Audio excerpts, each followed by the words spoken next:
આજથી ગુજરાત સરકાર ખેડૂતો પાસેથી ટેકાના ભાવે ડાંગર, બાજરી, જુવાર, મકાઈ અને રાગી ખરીદશે। નમસ્કાર, આપનું સ્વાગત છે BS9 ટીવી ન્યૂઝ ઉપર અને હું છું આપની સાથે કાજલ સુવા। હવે આજથી રાજ્ય સરકાર ખરીફ માર્કેટિંગ સીઝન 2025-26 અંતર્ગત લઘુત્તમ ટેકાના ભાવે ડાંગર, બાજરી, જુવાર, મકાઈ તથા રાગીની ખરીદી સીધી ખેડૂતો પાસેથી શરૂ કરશે।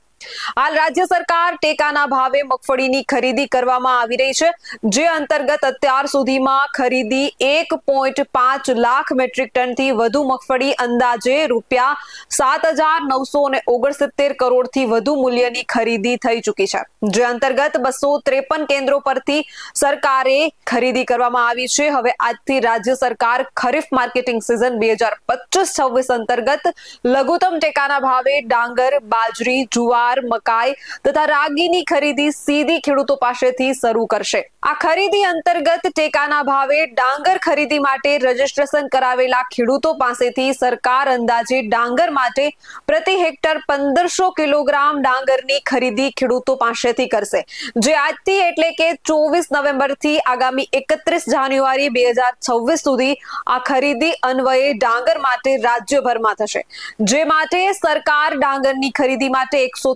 કેન્દ્રો પણ નિર્ધારિત કર્યા છે।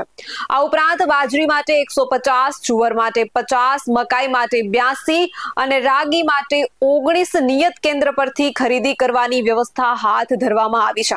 ટેકાના ભાવથી થતી ખરીદી અન્વયે બાજરી હેક્ટર દીઠ 1,848 કિલોગ્રામ, જુવાર પ્રતિ હેક્ટર 1,539 કિલોગ્રામ, મકાઈ હેક્ટર દીઠ 1,864 કિલો અને રાગી હેક્ટર દીઠ 903 કિલોગ્રામ પ્રમાણે ખરીદી કરવામાં આવશે, જેમાં કેન્દ્ર સરકાર દ્વારા ક્વિન્ટલ દીઠ ખરીદીના જે લઘુત્તમ ટેકાના ભાવ જાહેર કરાયા છે, તેમાં ડાંગર માટે ક્વિન્ટલ દીઠ 2,369 અને 2,389, બાજરીના 3,075, જુવાર હાઇબ્રિડના 3,999, જુવાર માલદંડીના 4,049, મકાઈના 2,400 અને રાગી માટે 5,186 ભાવ નિર્ધારિત કરવામાં આવ્યો છે।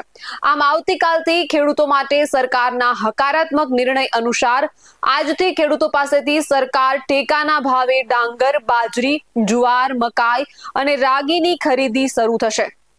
તમને અહીં ખાસ જણાવવા માંગુ છું કે સરકારશ્રી દ્વારા ટેકાના ભાવે મગફળીની સર્વપ્રથમ ખરીદી શરૂ કરવામાં આવી હતી અને ત્યારબાદ ટેકાના ભાવે કપાસની ખરીદીની પણ શરૂઆત થઈ ચૂકી છે। ત્યારે હવે ડાંગર, બાજરી, જુવાર, મકાઈ અને રાગીની પણ આજે 24 તારીખથી ટેકાના ભાવે ખરીદી શરૂ થવાની છે।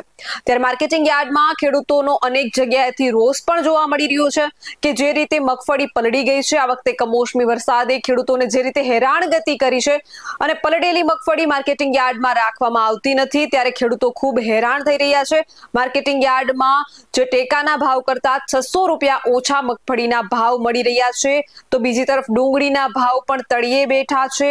ખેડૂતોને રાતે પાણીએ રડવાનો વારો આવ્યો છે અને કમોસમી વરસાદે આ વખતે ખેડૂતોના પાકને ખૂબ નુકસાન પણ કર્યું છે, તો બીજી તરફ માર્કેટિંગ યાર્ડોમાંથી પણ ફરિયાદ સામે આવી રહી છે કે ખેડૂતોને પૂરતા ભાવ મળતા નથી।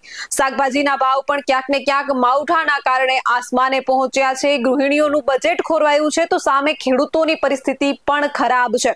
ત્યારે સરકારશ્રીને ખાસ વિનંતી કરવામાં આવે છે કે ટેકાના ભાવે ખેડૂતોની મગફળી જે ખરીદવામાં આવે છે તેમાં મગફળી ઝીણી, જાડીના જે પ્રશ્નો આવી રહ્યા છે એ પ્રશ્નોને સાઈડ ઉપર કરી અને ખેડૂતોની મગફળી જે છે તે ખાસ ખરીદી લેવામાં આવે, કારણ કે અનેક માર્કેટિંગ યાર્ડોમાંથી એ પણ પ્રશ્નો સામે આવી રહ્યા છે કે તમારી મગફળી ઝીણી છે, જાડી છે તો નહીં ખરીદવામાં આવે। તો એવો કોઈ પરિપત્ર બહાર પાડવામાં આવ્યો નથી કે જે મગફળી ઝીણી હોય તે ન ખરીદવામાં આવે।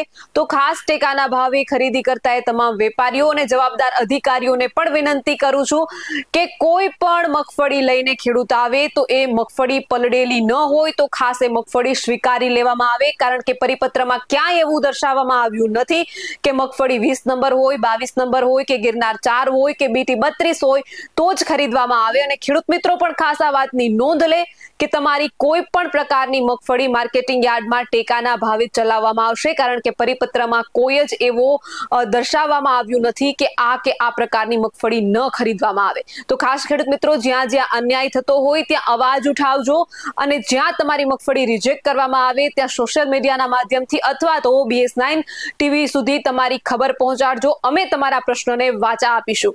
આવા જ વધુ અહેવાલ સાથે મળતા રહીશું. અમારી YouTube ચેનલને સબસ્ક્રાઇબ કરવાનું અને અમને Facebook અને Instagram પર ફોલો કરવાનું ચૂકશો નહીં. બાકી અવનવી અપડેટ મેળવવા માટે આપ જોતા રહો BS9 TV ન્યૂઝ. જય જવાન, જય કિસાન.